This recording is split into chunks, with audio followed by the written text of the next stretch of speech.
Hello everyone, कैसे हैं आप लोग।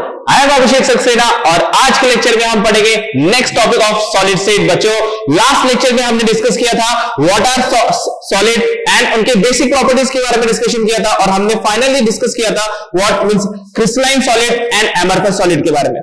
आज के लेक्चर में हम बात करेंगे, जैसे कि मैंने आपको लास्ट लेक्चर में बताया था कि आगे का पूरा चैप्टर क्रिस्टलाइन सॉलिड के ऊपर डिपेंड करता है। मतलब कि हम क्रिस्टलाइन सॉलिड के बारे में पढ़ेंगे, उनका स्ट्रक्चर क्या होता है, उनकी प्रॉपर्टी क्या होती है, उसमें अलग अलग स्ट्रक्चर मींस पार्टिकल कैसे प्रेजेंट होते हैं।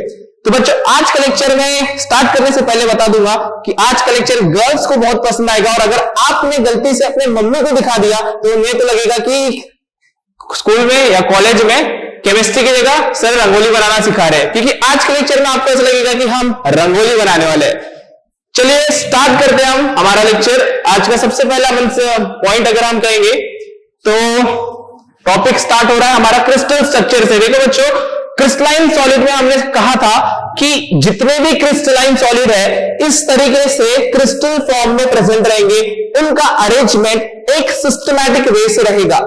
लेकिन बच्चों, ये जो सिस्टमैटिक अरेंजमेंट है ये क्यों बनता है? क्वेश्चन आता है हमारे दिमाग में कि ये सिस्टमैटिक अरेंजमेंट बनता कैसे होगा, दिखता कैसे होगा या क्या शेप होगा। तो उसे समझने के लिए हम बात करेंगे क्रिस्टल स्ट्रक्चर की, जो कि बहुत ही इंपॉर्टेंट पॉइंट है इस चैप्टर का।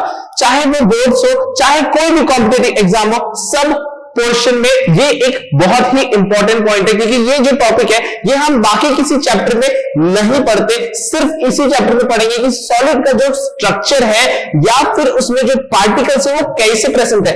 तो यहां पे 3 पॉइंट, मतलब जैसे कि अगर हमने यहां मैंने कह दिया क्रिस्टल स्ट्रक्चर, तो 3 बेसिक पार्ट में हम क्रिस्टल स्ट्रक्चर को बना सकते हैं। जैसे कि मम्मी रंगोली बनाती है वैसे ही है, स्कूल में बताऊंगा आपको किस तरीके से रंगोली बनती है, वैसे ही ये स्ट्रक्चर बनता है। तो 3 पार्ट है यहां पर सबसे इंपॉर्टेंट। पहले मैं सिर्फ आपको नाम बता देता हूं कि 3 पार्ट कौन से बच्चों।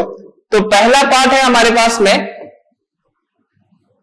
बेसिस और मोटिव। इसे बेसिस कहा जाता है, बहुत सारे बुक में इसे बेसिस कहा जाएगा, बहुत सारे बुक में इसे मोटिव कहा जाएगा। एक्चुअली ये होता क्या है? ये होता है स्ट्रक्चरल यूनिट। बच्चों, स्ट्रक्चरल यूनिट का मतलब होता है कि जो भी सॉलिड है, जो भी क्रिस्टलाइन सॉलिड, सी एमरफस सॉलिड के बारे में हम बात नहीं कर रहे, हम सिर्फ क्रिस्टलाइन सॉलिड के बारे में बात करेंगे। तो जो भी क्रिस्टलाइन सॉलिड है उसका स्ट्रक्चर जिस पार्टिकल से बना हुआ है, जिन पार्टिकल से बना हुआ है वो रहेंगे उस सॉलिड के बेसिस या फिर मोटिव। सेकेंडली, अब ये जो पार्टिकल्स है, ये जो पार्टिकल्स कहीं ना कहीं रहेंगे, एक पर्टिकुलर लोकेशन में रहेंगे, तो जो उनकी पोजीशन रहेगी उसे हम कहते हैं बच्चों lattice points. Lattice points. And finally जहां पर ये सब चीज हो रही है उसे हम कहेंगे स्पेस लैटिस, जो कि हमारा मतलब पैटर्न ऑफ पॉइंट्स जिसे हम कह सकते हैं। अब आपको मैंने जैसे कि बताया कि ये एक आज का लेक्चर केमिस्ट्री से ज्यादा आपको रंगोली का क्लास ज्यादा लगेगा, तो चलिए इसको समझने की कोशिश करते हैं हम लोग। सबसे पहले जब भी आपके मम्मी को या आपको रंगोली बनानी होती है तो आप क्या करते हो? आप एक अच्छी सरफेस जगह देखते तो हमने ढूंढ लिया कि इतना बड़ा स्पेस है, इसमें से मैंने एक स्पेस ढूंढ लिया, तो ये एक स्पेस हो गया कि इस जगह पे मैं रंगोली बनाने वाला हूं। ठीक है, स्पेस, ये पहला चीज हो गया स्पेस। अब ये स्पेस में हम या जो भी रंगोली बनाएगा वो क्या करेगा? सबसे पहले इस स्पेस में वो एक बेसिक स्ट्रक्चर बनाने के लिए इसमें पॉइंट्स ड्रॉ करेंगे। तो इस तरीके से आपने देखा होगा कि आपकी मम्मी इस तरीके से डॉट डॉट डॉट ऐसे पॉइंट्स वहां पर बना लेती होगी। ठीक है, ऐसे बेसिक पॉइंट्स वो बना लेते हैं पहले। अब ये पॉइंट्स बनाने के बाद क्या करते हैं बच्चों? अब ये पॉइंट्स बनाने के बाद इसके बाद मतलब ये एक सेकेंड आ गया हमारे पास कि पॉइंट भी रहने वाले। अब ये पॉइंट्स आने के बाद इस पर या तो रंगोली डाला जाता है, अगर फ्लावर की रंगोली तो उसके ऊपर फ्लावर रखा जाता है, मतलब इसके ऊपर कुछ ना कुछ चीज रखने वाला है, कोई ना कोई सब्सटेंस रखने वाले है। तो अब लाइक इसके ऊपर मैंने कुछ फ्लावर्स रख दिया, 1 यहां पे एक फ्लावर रख दिया, यहां पे एक फ्लावर रख दिया, यहां पे एक फ्लावर रख दिया। तो जो पॉइंट्स थे, पॉइंट्स के ऊपर हम कुछ सब्सटेंस को रख रहे हैं। तो ये जो सब्सटेंस है मतलब पर्टिकुलर, जो हमने कहा था जो कंस्टिट्यूटिंग पार्टिकल है या जो पार्टिकल है, ये जो हो गया पार्टिकल, ये हो गया पार्टिकल। तो ये जो 3 चीजें हैं, यही 3 चीजें वो है बच्चों। कैसे कैसे बोलेंगे हम ये तीन चीजें? वही चीज है, सबसे पहला स्पेस। तो स्पेस मतलब मैंने वहां पर जो थर्ड वर्ड बोला लैटिस स्पेस, लैटिस स्पेस का भी मतलब वही होता है बच्चों। लैटिस स्पेस मतलब जहां, ऐसी जगह जहां पर हम क्रिस्टल का स्ट्रक्चर बनाने वाले हैं, या फिर जो क्रिस्टल है उसका स्पेस। अब उसके बाद जो सेकंड पॉइंट हमने जो सेकंड टर्म लिखा था लैटिस पॉइंट, तो देखो ये जो पॉइंट्स है लैटिस स्पेस में जो भी पॉइंट्स अगर हम बनाते हैं उसे हम कहेंगे लैटिस पॉइंट। क्या कहेंगे बच्चों हम उसे हम कहेंगे लैटिस पॉइंट। क्या आपको यहां तक बात समझ में आ रही है? Okay, okay, so that is lattice point. इसको हम यहां पे लैटिस पॉइंट रहेगा। क्लियर है? मींस पहला हुआ लैटिस स्पेस, सेकंड है लैटिस पॉइंट, और जो मैंने वर्ड यूज किया बेसिस और मोटिव। तो बेसिस और मोटिव मतलब जो पार्टिकल, जैसे अगर कोई सब्सटेंस है NaCl का अगर हम क्रिस्टल बना रहे हैं तो उसमें Na और Cl हमारे कंपोनेंट हो गए, तो सोडियम और क्लोरीन यहां पर हमारा मोटिव हो जाएगा। तो ये होगा जो पार्टिकल्स है उसे हम बोलेंगे बेसिस, या फिर इसे ही हम कहेंगे मोटिव। ये दो नाम से जाना जाता है, ज्यादातर इसे हम बेसिस ही कहते हैं। तो बच्चों बन गई रंगोली क्लास। अब होता क्या है कि ये जब ऐसे डॉट्स बन जाते हैं तो इनको जोड़ा जाता है, मतलब अगर यहाँ पे कुछ पॉइंट बना दिए, इसको जोड़ देंगे, इसको जोड़ देंगे, ये ट्रायंगल बन जाएगा, फिर इसको जोड़ देंगे, यहाँ पे एक पार्टिकल ले लेंगे, इसको जोड़ देंगे, एक डिजाइन बन जाएगी। तो एक पर्टिकुलर ज्योमेट्री बनाते हैं हम इन पॉइंट्स को जोड़कर, एक पर्टिकुलर ज्योमेट्री। तो बेसिक पॉइंट है, आपको समझना है बच्चों। सबसे पहला है बेसिस या मोटिव। ये क्या होता है? जो भी सॉलिड है वो किससे बना है? अगर NaCl का मैं एक क्रिस्टल देखना चाहूं तो यहां पर ये जो पार्टिकल्स रहते हैं ये क्या रहते हैं बच्चों? मुझे बताओ कि ये पार्टिकल्स रहते, कोई रहता Na+ रहता, कोई रहता Cl-। तो ये जो पार्टिकल्स है ये हो गए बेसिस। क्या हो गया बच्चों? ये बेसिस हो गए। जो ये पॉइंट्स हमने बनाए हैं ये पॉइंट्स हो गए हमारे लैटिस पॉइंट, और ये जो स्पेस है उसे हम बोलेंगे लैटिस स्पेस। तो इस तरीके से हमारा बेसिक इसे हम कह सकते हैं कि रंगोली जो हम घर पे बनाते हैं उस तरीके का स्ट्रक्चर बनता है। ठीक, अब यहां पर ये पॉइंट तो हमने देख ही लिया है। इसके बाद हम एक एक चीज को समझने की कोशिश करते हैं। सबसे पहला जो है हमारे पास दैट इज बेसिस और मोटिव। ये जो बेसिस है मैंने आपसे पहले ही कहा, बेसिस ऐसा सब्सटेंस है जिससे वो सॉलिड बना हुआ है। तो इसका एक एक पॉइंट हम डिस्कस करने की कोशिश करते हैं कि यहां पर हम क्या क्या कह सकते हैं इसे। तो सबसे पहला पॉइंट हम यहां पे देखते हैं, when motifs are placed on points in space lattice a pattern is generated। मतलब जो भी स्पेस, जो भी मोटिव है, देखो अब डायग्रामेटिकली मैं यहां पे दिखा देता हूं पहले मोटिव क्या होता है। सी मोटिव आपको कंफ्यूज क्यों होना है?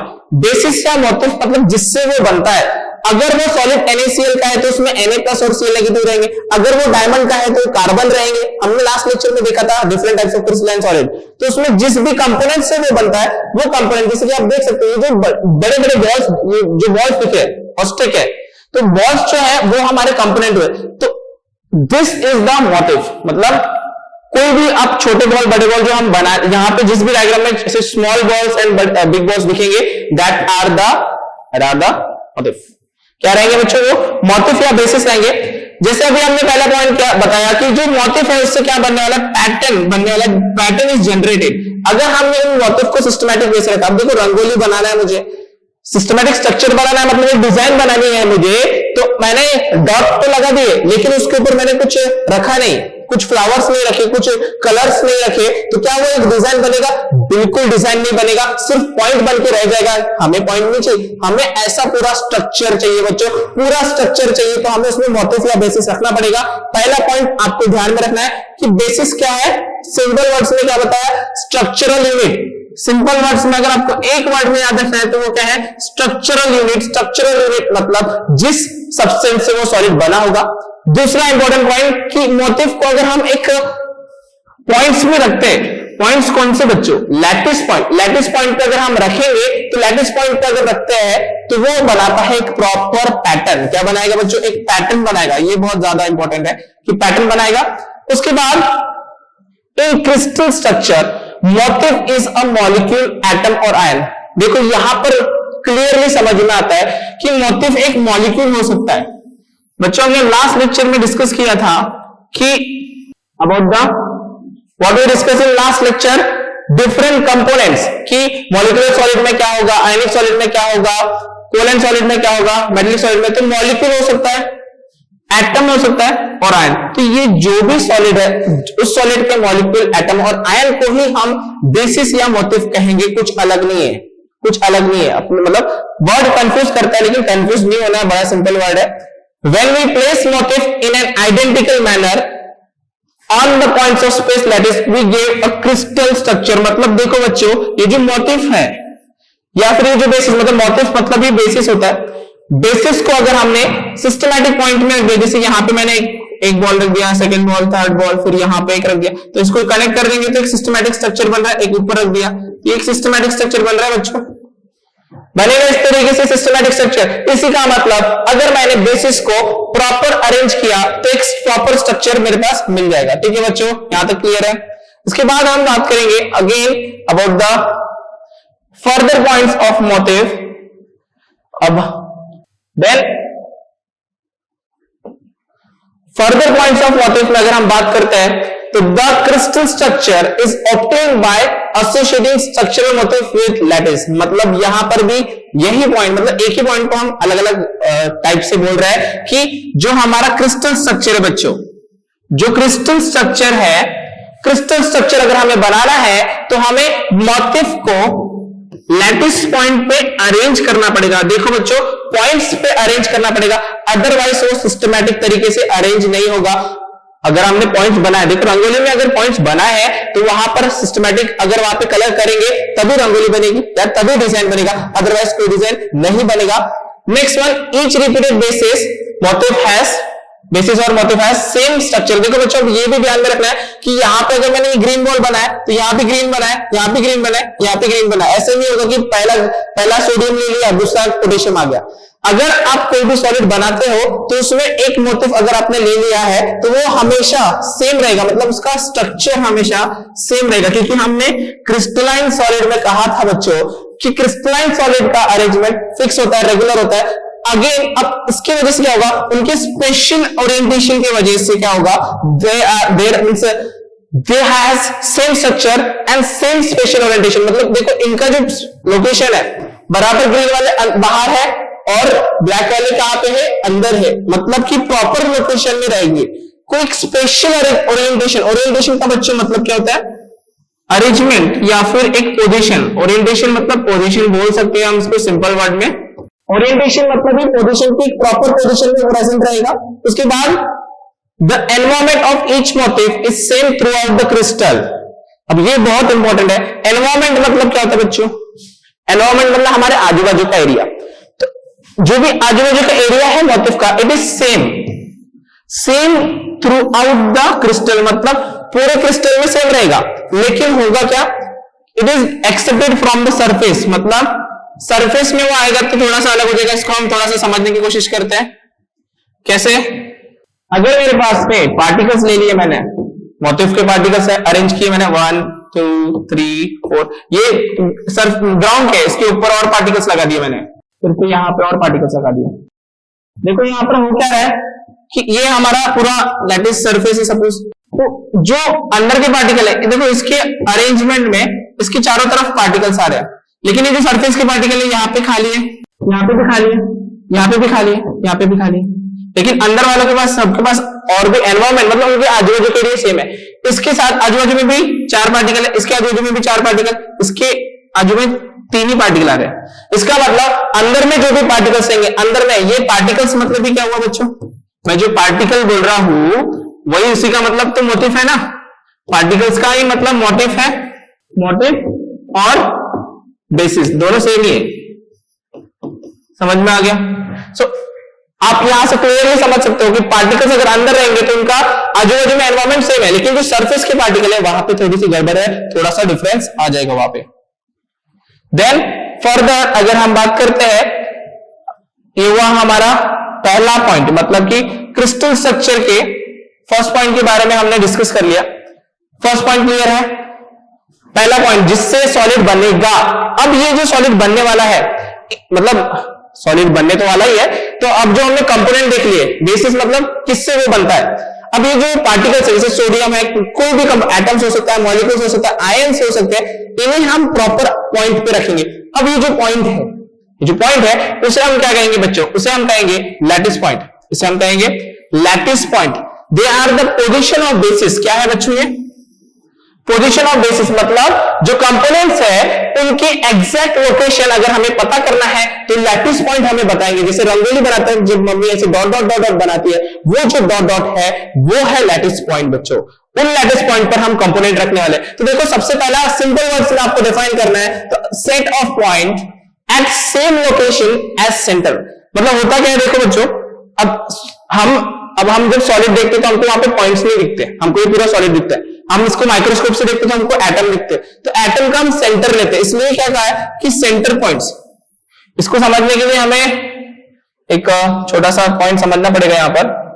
व्हाट आई सेड कि जो भी पॉइंट्स है, लैटिस पॉइंट्स है, हमारे घर में टाइल्स, आपने कभी टाइल्स लगते हुए देखा है इस तरीके से टाइल्स, या फिर ब्रिक्स पकड़ लो, ऐसे ब्रिक्स लगे, आपको इनकी पोजीशन का अरेंजमेंट बनाना है। ये ब्रिक्स लगा रहा हूं मैं, या टाइल्स बोलो या ब्रिक्स बोलो, जो भी आपको समझने के लिए इजी लगे, तो मुझे इसका पोजीशन देखना है कि बराबर की कौन सा ओरिएंटेशन है। तो मैं क्या करूंगा, मैं इसके सेंटर पॉइंट निकालूंगा। ये 1 2 3 4, मतलब हर एक का सेंटर पॉइंट, और ये इसका सेंटर पॉइंट से हम कनेक्ट कर सकते हैं कि कौन से अरेंजमेंट में। तो यहां से आप पता करोगे कि ये स्ट्रेट लाइन में अरेंज है, स्ट्रेट लाइन में अरेंज है, यहां से भी वो स्ट्रेट लाइन में अरेंज है। तो कहने का मतलब है कि हमने क्या किया, सेंटर पॉइंट निकाला। सेंटर पॉइंट, किसका सेंटर पॉइंट? अब यहां पे मैंने टाइल्स का निकाला है, तो वहां पे हम किसका निकालेंगे? हम निकालेंगे बेसिस का, क्योंकि बेसिस ही तो हमारा कंपोनेंट है, मेन कंपोनेंट हमारा बेसिस है। तो बेसिस का सेंटर पॉइंट हम वहां पे डिटरमाइन करेंगे। ठीक है बच्चों। देन अब set of same points at centre point, मतलब जो भी सेंटर है उसके बेसिस पे रहेगा। सेकेंडली अगर हम बात करते हैं, so particle of points represent location of the motifs। अब देखो, ये हमने मोटिफ में ही डिस्कस कर लिया कि जो बेसिस है और मोटिफ है वो कहां पे प्रेजेंट रहते हैं, वो लैटिस पॉइंट पे प्रेजेंट रहते हैं। तो अगर आपको पूछा गया कि लैटिस पॉइंट का काम क्या है, तो लैटिस पॉइंट हमें बेसिस का पोजीशन बताते हैं, बस। Third one, special arrangement. देखो यहां पे भी सेम है, तीनों एक्चुअली सेम ही आते हैं, इसलिए बच्चों बुक से आप जब पढ़ोगे तो तीनों में बहुत कंफ्यूजन आएगा। मैंने बहुत सिंपल तरीके से आपको रंगोली से समझा है। स्पेस, जो जगह पे हम रंगोली बनाने वाले, स्पेस लैटिस हो गया। जो पॉइंट है उसमें उसको लैटिस पॉइंट बोलेंगे, तो उस पॉइंट पे हम कुछ कलर, फ्लावर कलर, कुछ चीजें रखने वाले हैं, उसको हम बोलते हैं बच्चों बेसिस। तो अब क्या हुआ, special arrangement of lattice point. तो अब जो भी लैटिस पॉइंट है उनका अगर हम स्पेशल अरेंजमेंट करते हैं, उन पॉइंट्स का अब वो पॉइंट को आप ऐसे स्क्वायर फॉर्म में भी अरेंज कर सकते हो, आप कभी उनको इस तरीके से भी अरेंज कर सकते हो कि बीच में लगा दिया यहाँ पे, ये एक अलग अरेंजमेंट हो गया। मतलब आप इसका अरेंजमेंट अलग अलग तरीके से कर सकते हो, कहने का मतलब। एंड उनके अरेंजमेंट से क्या होगा, gives rise to different types of lattices. मतलब अगर आपने पॉइंट्स का अरेंजमेंट अलग अलग किया है, तो क्या होगा, उनका लैटिस अलग अलग प्रेजेंट होगा बच्चों। उनका लैटिस क्या होगा, अलग अलग प्रेजेंट होगा। क्लियर है, समझ में आ रहा है? देन अगर हम लैटिस पॉइंट के बारे में, और जैसे कि आप वहां डायग्राम में भी देख सकते हो कि लैटिस पॉइंट की वजह से होता क्या है, lattice points are joined by straight line. देखो हमने ये जो पॉइंट्स दिख रहे हैं आपको, ये एक बॉल है, ये अनदर बॉल, तो इसको कनेक्ट कैसे किया, लाइन से कनेक्ट किया है, ये इसको लाइन से कनेक्ट किया है, इसको लाइन से कनेक्ट किया। तो जो भी लैटिस पॉइंट रहेंगे उसे हम स्ट्रेट लाइन से, देखो हमेशा याद रखना है, टेढ़े मेढ़े लाइन से नहीं कनेक्ट करना है। किससे कनेक्ट करते हैं अपन, स्ट्रेट लाइन से कनेक्ट करते हैं। ब्रिंग आउट द, अब जब हम इसको स्ट्रेट लाइन से कनेक्ट करेंगे तो हमें एक प्रॉपर ज्योमेट्री मिलेगी। ज्योमेट्री मतलब अब सर बोले केमिस्ट्री के साथ मैथ्स भी पढ़ा रहे, नहीं बच्चों मैथ्स यहाँ पे नहीं स्टार्ट होगा, लेकिन थोड़ा थोड़ा हमें समझना पड़ेगा। अगर वो लाइन से अगर स्ट्रक्चर इस तरीके करा, देखो बच्चों ये जो बेसिस है या लैटिस पॉइंट है इस तरीके से रहेंगे तो स्क्वायर बन गया। लेकिन अगर लैटिस पॉइंट ऐसे रहेंगे तो क्या बनेगा बच्चों, ट्रायंगल बनेगा। अगर इस तरीके से रहा तो बच्चों बताओ, मुझे कमेंट में बताएंगे कि ये क्या शेप बन रहा है ना। मेरे को इतना मैथ्स नहीं आता तो बता देंगे आप कमेंट में मुझे। देन फर्दर ऐसा है कि each point on lattice point is called lattice.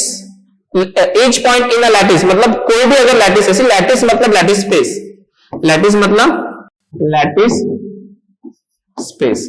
तो लैटिस स्पेस में कोई भी पॉइंट अगर हम पकड़ते हैं, ऐसे पॉइंट अगर हमने ड्रॉ किया है, जैसे ये स्पेस में मैंने यहाँ पे पॉइंट बना दिया, तो ये जो पॉइंट रहेंगे ये क्या रहेंगे, ये लैटिस पॉइंट हो गए, क्योंकि इसको बेसिस रख के हम, इसके ऊपर हम अगर बेसिस रखेंगे तो हमारा स्ट्रक्चर बन जाएगा, हमारा सॉलिड स्ट्रक्चर बन जाएगा। ठीक है बच्चों, तो ये हुआ हमारा लैटिस पॉइंट। अब फाइनली अब ये जो लैटिस पॉइंट है अलग अलग तरीके से हो सकते हैं। 2D मतलब जो सिंगल पेज में आएगा, जैसे स्क्वायर, ट्रायंगल, हेक्सागन, पेंटागन। तो ये स्ट्रक्चर आप होपफुली आपको दिख रहा होगा कि किस तरीके से यहाँ पे पॉइंट अरेंजमेंट है।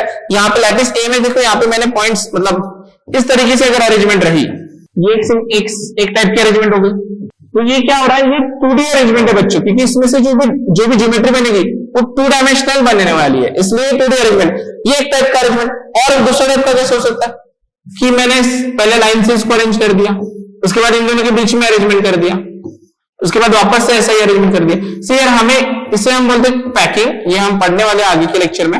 लेकिन कहने का मतलब आप लैटिस समझो, लैटिस के जो पॉइंट है, लैटिस पॉइंट कैसे भी मतलब एग्जैक्ट उनके पॉइंट अलग अलग जगह पे अलग अलग हम बना सकते हैं, डिपेंडिंग कि वो सॉलिड कौन सा है, उसके बेसिस पे अलग अलग हमारे पास लैटिस पॉइंट बन जाते हैं। अब ये 3D पॉइंट्स है। देखो वहां पे 2D में क्या था, स्क्वायर ट्रायंगल बनेगा, यहाँ पे क्या बन रहा है देखो, क्यूब, क्यूबॉइड, हेक्सागन, मतलब ऑक्टाहेड्रल, अलग अलग टाइप के शेप बन सकते हैं, डिफरेंट शेप हम यहाँ पे बना सकते हैं। तो 3D पॉइंट्स में ऐसा कुछ एक्सप्लेन करने का मतलब 3D पॉइंट रहेगा तो ज्योमेट्री 3D बनेगी ना बच्चों। अगर लैटिस पॉइंट आपने 2D बनाया, लैटिस पॉइंट 2D बनाया तो 2D स्ट्रक्चर बनेगा। अगर लैटिस पॉइंट हमने 3D बनाया तो हमारा क्रिस्टल भी 3D बनेगा, और हमारे क्रिस्टल 3D रहते हैं, 2D तो कोई क्रिस्टल रहता नहीं ना, पापड़ जैसा क्रिस्टल, सारे सॉलिड पापड़ जैसा तो नहीं बना सकते ना हम लोग। फाइनली हमारा जो टॉपिक था आज के लेक्चर का, दैट इज द मतलब crystal, actually crystal structure topic था। और क्रिस्टल स्ट्रक्चर बनता किससे, 3 चीज से, बेसिस, लैटिस पॉइंट और क्रिस्टल स्ट्रक्चर। तो सॉरी क्रिस्टल लैटिस, तो क्रिस्टल लैटिस मतलब स्पेस होता है, मतलब इसको मैं ज्यादा एक्सप्लेन नहीं करूंगा बच्चों, पहले ही बता दिया कि जो भी स्पेस है उसको हम क्रिस्टल लैटिस कहते हैं। अब क्रिस्टल लैटिस में सब कुछ आएगा, क्रिस्टल लैटिस के अंदर क्या क्या आएगा, क्योंकि स्पेस के अंदर ही पॉइंट रहते हैं, तो स्पेस के अंदर ही लैटिस पॉइंट आएंगे, उसी में बेसिस आएगा, उसी में ज्योमेट्री, सब कुछ उसमें आने वाला है। तो एक बड़े तौर पे आप बोलेंगे कि सॉलिड किससे बनता है, तो क्रिस्टल लैटिस में पॉइंट जमेंगे तब एक क्रिस्टल का स्ट्रक्चर बनेगा, ऐसे बोल सकते हैं। तो 2 dimensional lattice and a hypothetical 2 dimensional crystal structure obtain by placing मोर्टार्स in 2 dimensional lattice. तो अब ये मैंने पहले आपको बता दिया कि अगर हम 2 डायमेंशनल वे में 2D में रखेंगे लैटिस पॉइंट को, तो हमारा जो ज्योमेट्री रहेगा वो भी 2 डायमेंशनल लैटिस बनेगा। अब अगर मैंने पॉइंट्स यहाँ पे अरेंज किया तो ये 2 डायमेंशनल बन रहा है, लेकिन ये जो डायग्राम मैंने बनाया यहाँ पे जो इमेज दिख रही है हमको, क्या ये 2D है या 3D है? कमेंट में मुझे बताएंगे कि ये 2D है या 3D है। मेरे ख्याल से तो 3D है, बताएंगे मुझे आप कमेंट में। इट इज 2D और 3D, क्योंकि 2D मतलब क्या होता है, एक सरफेस पे आ जाता है। जैसे ये मैंने बनाया स्क्वायर, तो ये जो स्क्वायर है ये 2D है, लेकिन अगर मैंने इसी को इस तरीके से बनाया, अब क्या होगा, इसको जोड़ दिया मैंने, अब ये क्या बन गया, क्यूब। क्यूब क्या होगा, 3D होगा बच्चों, क्लियर है। अगर 2D पॉइंट्स लेंगे तो 2D स्ट्रक्चर बनेगा। नेक्स्ट इंपॉर्टेंट पॉइंट है, in the case of crystalline solid space lattice is 3 dimension. तो ये बात सबसे इंपॉर्टेंट है कि हमने बोला तो है कि हमने क्या बोला कि 2D रहेगा तो 2D स्ट्रक्चर बनता है, लेकिन सॉलिड जो होता है वो हमेशा क्या रहेंगे बच्चों, याद रखेंगे क्या रहते हैं कि they are always 3 dimensional, not 2 dimensional. Solid जो हम पढ़ रहे हैं क्रिस्टलाइन सॉलिड है वो हमेशा 2 डायमेंशनल रहेगा, ठीक है बच्चों। देन फाइनली स्पेस लैटिस और क्रिस्टल लैटिस, अब ये क्या है, ये जो पॉइंट है ये इसकी प्रॉपर्टी में बोल सकते हो। एक्चुअली इसमें क्रिस्टल लैटिस पॉइंट और बेसिस के बारे में बताया। The crystal structure is obtained by associating structural motif with lattice point. मतलब कहना क्या चाहता है ये कि ये जो स्ट्रक्चर है लैटिस, स्पेस लैटिस है, स्पेस लैटिस, जब भी मैं स्पेस लैटिस बोलता हूं तो आपके दिमाग में क्या बनना चाहिए बच्चों, जब भी मैं स्पेस लैटिस बोलूंगा तो आपके दिमाग में बनना चाहिए कि वहां पर लैटिस पॉइंट रहेंगे, लैटिस पॉइंट्स रहेंगे, प्लस इसके साथ में हमारे पास में लैटिस पॉइंट के साथ में हमारे पास में रहेगा क्या रहेगा, लैटिस पॉइंट के ऊपर क्या रहते हैं, बेसिस रहेगा। लैटिस पॉइंट के ऊपर बेसिस रहेगा, ये 2 चीज रहेंगे तभी ये काम करेगा, अदरवाइज हमारा स्ट्रक्चर बनेगा ही नहीं ना बच्चों। दोनों के बिना हमारा स्ट्रक्चर नहीं बनता। वहां पे जैसे कि यहाँ पे आप देख सकते हो कि पॉइंट्स बने होंगे, पहले इस पे पॉइंट्स रखेंगे और उसके ऊपर हमने एटम रखा है और उनको जोड़ दिया लाइन से। तो ये इस तरीके से 2 डायमेंशनल बोल सकते हैं, एक्चुअली क्रिस्टल लैटिस की शेप में बन जाएगा। We need only small part of space lattice of crystal to specify the crystal completely। अब ये बड़ा मजेदार पॉइंट है, इसको हम थोड़ा सा बोर्ड में समझने की कोशिश करते हैं। कैसे होगा ये कि अगर आपको मैंने बता दिया कि जो हमारा क्रिस्टल है वो क्यूबिक शेप का, मतलब एक जो लैटिस है वो क्यूब है, तो आपको कहना पड़ता है कि बाकी कैसे रहेगा। तो मैंने ये क्रिस्टलाइन सॉलिड में पहले भी बताया कि हम प्रेडिक्ट कर सकते हैं, मतलब इसके आगे भी स्क्वायर ही रहने वाला है, इसके आगे भी स्क्वायर रहने वाला है, इसके आगे भी स्क्वायर रहने वाला है, मतलब पूरा का पूरा सेम रहेगा। आप कहीं पे भी चले जाओ आगे तो आपको सिर्फ एक स्मॉल एरिया स्पेसिफाई होना चाहिए। अगर आपको स्मॉल एरिया स्पेसिफाई है तो वी कैन प्रिडिक्ट कैसे करेंगे? Predict by translational motion. Translational motion पता है? Translational, what is translational motion? कि कहीं पे भी इस साइड भी जाना, इस साइड भी जाना, इस साइड भी जाना, इस साइड। तो मुझे अगर पता है कि मेरे पास क्रिस्टल दे दिया कि ऐसा क्रिस्टल है, मतलब उसका जो लैटिस है, स्पेस लैटिस है, क्यूब में आएगा, तो आप इस साइड जाएंगे तो भी क्यूब बनाने का, ऊपर जाओगे तो भी क्यूब बनाने का, इस साइड जाओगे तो भी क्यूब बनाने का, और फिर और नीचे जाएंगे ये भी क्यूब बनेगा, ये भी क्यूब बनेगा। मतलब आप बात समझ गए कि ये क्यूब बनते जाएगा। क्लियर है बच्चों यहाँ पे? Is this point clear? Okay, तो चलते हैं वापस प्रेजेंटेशन पे। तो ये हुआ हमारा क्रिस्टल लैटिस और स्पेस लैटिस। और अगर फाइनली ये हुआ लैटिस के बारे में, पूरा लैटिस के बारे में। अभी लैटिस मिलके क्या करेगा? ये लैटिस मिलके हमको क्रिस्टल स्ट्रक्चर बनाएगा। क्या बनाएगा? क्रिस्टल स्ट्रक्चर बनाएगा। क्रिस्टल स्ट्रक्चर में क्या रहेगा? देखो इस तरीके से क्रिस्टल स्ट्रक्चर बनेगा। डायग्राम आप इमेज देख ही सकते हो कि जब बेसिस लैटिस पॉइंट और लैटिस स्पेस को पकड़ लिया हमने साथ में, तो इस तरीके का सुंदर सा क्रिस्टल बन सकता है। क्या है? हमेशा बनेगा, ऐसे जरूरी नहीं है, लेकिन सॉलिड्स आर स्पेशली ऐसे ही रहता है। पहला, crystal structure is obtained bye association of structural motive and lattice point. Motive और लैटिस पॉइंट को जब हम मिक्स कर देंगे तो हमारे पास क्रिस्टल स्ट्रक्चर मिलेगा। हमको समझ में आ रहा है? देन ओके, सो लैटिस, जैसे कि हमने अभी कहा कि हमारे पास में बेसिस है, लैटिस पॉइंट है और फाइनली हमारे पास में लैटिस स्पेस है।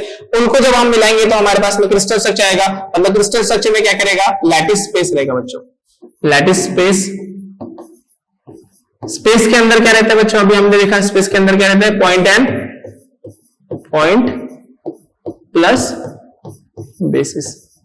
तो उसी को कहा गया बच्चों कि अगर हमने मोटिव को और लैटिस पॉइंट्स को जोड़ दिया, मिक्स कर दिया, तो हमारे पास में क्रिस्टल का स्ट्रक्चर आ जाएगा। Each point in lattice space, अब देखो ये डेफिनेशन बता रहा है। Each point in lattice is called lattice point और लैटिस साइड। देखो लैटिस पॉइंट को लैटिस साइड भी कहा जाता है। Then each point in crystal lattice represent constituent particle which may be atom. मतलब देखो अब हर एक, ये जो हमने यहाँ पे बॉल्स बनाए, ये जो डायग्राम है, इस डायग्राम का मतलब क्या होता है बच्चों? इस डायग्राम में जो ये इस तरीके के बॉल्स दिख रहे हैं, इसमें हमें क्या पता चलेगा? तो इससे हमें पता चलेगा कि वहां पर कोई कंस्टिट्यूएंट पार्टिकल है। और कंस्टिट्यूएंट पार्टिकल कुछ भी हो सकते हैं बच्चों, एटम भी हो सकता है, वहां पे मॉलिक्यूल भी हो सकता है और आयन भी हो सकता है। मॉलिक्यूल मतलब ग्रुप ऑफ एटम, ये तो आप जानते ही है। Then lattice points are joined by straight line. ये भी हमने पॉइंट डिस्कस कर दिया कि जो लैटिस पॉइंट होते हैं उसको हम स्ट्रेट लाइन से ज्वाइन करेंगे बच्चों, ठीक है। देन फाइनली इस तरीके से अगर हम बात करते हैं क्रिस्टल स्ट्रक्चर की, तो क्रिस्टल स्ट्रक्चर में आप देख सकते हो कि लैटिस पॉइंट में और बेसिस को जब हम कंबाइन करेंगे तो इस तरीके से क्रिस्टल स्ट्रक्चर बनेगा। यही हमारा मेन क्रिस्टल स्ट्रक्चर के बारे में बात है। और आज के लेक्चर में हम क्रिस्टल स्ट्रक्चर के बारे में ही डिस्कस करने वाले थे, तो आज के लेक्चर को हम यहीं पे स्टॉप करते हैं बच्चों। तो अगर आपको मतलब क्रिस्टल स्ट्रक्चर के बारे में हमने देखा, व्हाट इज क्रिस्टल स्ट्रक्चर और किससे बनता है, उसमें होता है लैटिस स्पेस। लैटिस स्पेस के अंदर होता है बच्चों बेसिस और क्या रहेगा? बेसिस और लैटिस पॉइंट्स, इनको मिला के हमारा बन जाएगा क्रिस्टल स्ट्रक्चर। तो बच्चों अगर आपको कोई भी डाउट हो तो आप मुझे कनेक्ट कर सकते हैं, ठीक है। तो अगर कोई प्रॉब्लम हो तो आप मुझे कनेक्ट करेंगे। और इसके आगे हम पढ़ने वाला है यूनिट सेल, तो नेक्स्ट लेक्चर में हम यूनिट सेल के बारे में डिस्कस करेंगे।